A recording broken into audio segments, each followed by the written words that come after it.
నిన్న పవన్ కళ్యాణ్ గారు జాతీయ పంచాయతీరాజ్ దినోత్సవం సందర్భంగా మాట్లాడారు. మోదీ గారు కూడా మాట్లాడారు. అందులో కొన్ని పాయింట్స్ ఇలాంటి గొప్ప నాయకులు మాట్లాడిన కొన్ని పాయింట్స్ నాకు ఇప్పటికీ గుర్తొస్తున్నాయి. సోషల్ ఆడిట్ అనేది పెట్టారు పవన్ కళ్యాణ్ గారు ఆంధ్రప్రదేశ్‌లో. అంటే చేస్తున్న ప్రతి పని మీద కూడా ఎప్పటికప్పుడు సోషల్ ఆడిట్లు జరుగుతూ ఉంటే కాంట్రాక్టర్లే కావచ్చు, స్థానిక నాయకులే కావచ్చు, పందికొక్కుల్లాగా తినడం, ఏదో రకంగా స్కామ్ చేసేయడం, అంటే చాలా మంచినీళ్ళు తాగినంత ఈజీగా స్కామ్ చేసేస్తారు. ఎంతమంది ప్రశ్నించే వాళ్ళు ఉన్నా నాలాంటి వాళ్ళు. సో వాళ్ళందరిని కంట్రోల్ చేయాలంటే కొలాప్స్ అయిపోయారు చాలామంది చెప్పాలంటే. వీళ్ళందరినీ కంట్రోల్ చేయాలంటే సోషల్ ఆడిట్లు ఇలాంటివి జరగాలని చెప్పేసి పవన్ కళ్యాణ్ గారు చెప్పారు. సోషల్ ఆడిట్లు జరుగుతున్నాయి. ఒక్కసారి మీ గుండెల మీద చేసుకుని నా వీడియో చూస్తున్న ప్రతి ఒక్కరూ మీ గ్రామాల్లో, మీ పంచాయతీల్లో, మీ పరిధిలో ఎన్ని సోషల్ ఆడిట్లు జరిగినాయి? ఎంతమంది నిజాయితీగా పనిచేశారు మీరు చెప్పగలరా?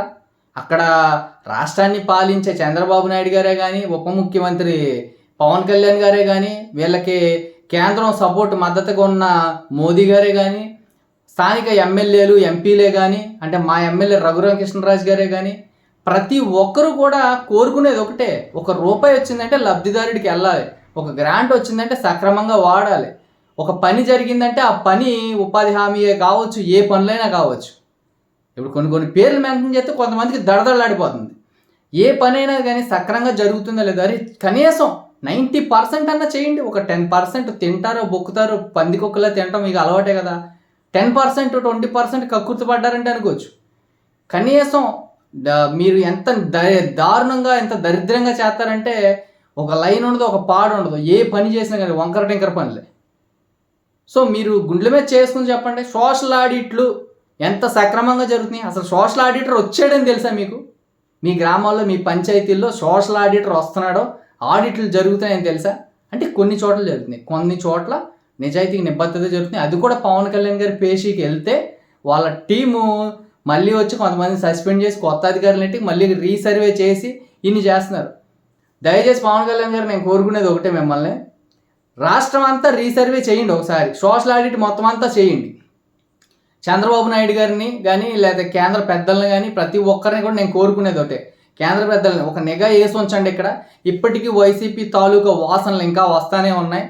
కొలాప్స్ అయిపోయారు కొంతమంది. చంద్రబాబు నాయుడు గారు మీరు కూడా ఒక్కసారి సోషల్ ఆడిట్ని, పవన్ కళ్యాణ్ గారు మీరు కలిసి సోషల్ ఆడిట్ నీతి నిజాయితీగా సోషల్ ఆడిట్ మొత్తం జరిగేటట్టు, రాష్ట్రం అంతా ఆ రిపోర్ట్ మొత్తం మీ కంట్రోల్లో ఉండేటట్టు మీరు ఒక్కసారి బాధ్యతలు తీసుకుని చూడండి. సోషల్ ఆడిట్ ప్రతి పంచాయతీలో జరగాలి.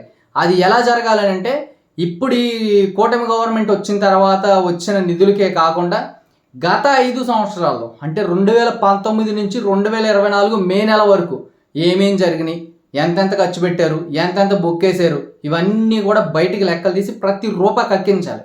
ఇప్పుడు ఏం జరుగుతుందంటే, ఈ కండవా ఇలాగ వైసీపీ కండవా తీసేసి జనసేన కండవా వేసుకోవడం, లేకపోతే టీడీపీ కండవా, లేకపోతే బీజేపీ కండవా వేసుకుంటున్నారు.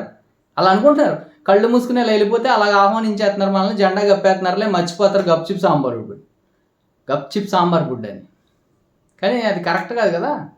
ఇప్పుడు మన కూటమి ఎలక్షన్లో చెప్పిన మాటలేంటి?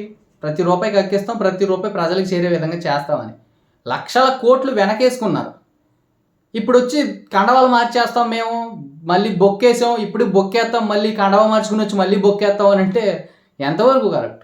సో ఇది కంట్రోల్ చేయాల్సిన బాధ్యత చంద్రబాబు నాయుడు గారి మీద ఉంది, ఉప ముఖ్యమంత్రి పవన్ కళ్యాణ్ గారి మీద ఉంది, అదేవిధంగా కూటమిలో ఉన్న ప్రతి కార్యకర్త మీద ఉంది.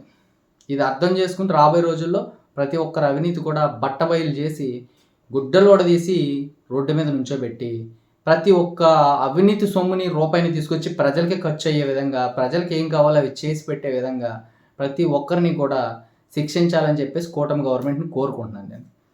జై హింద్.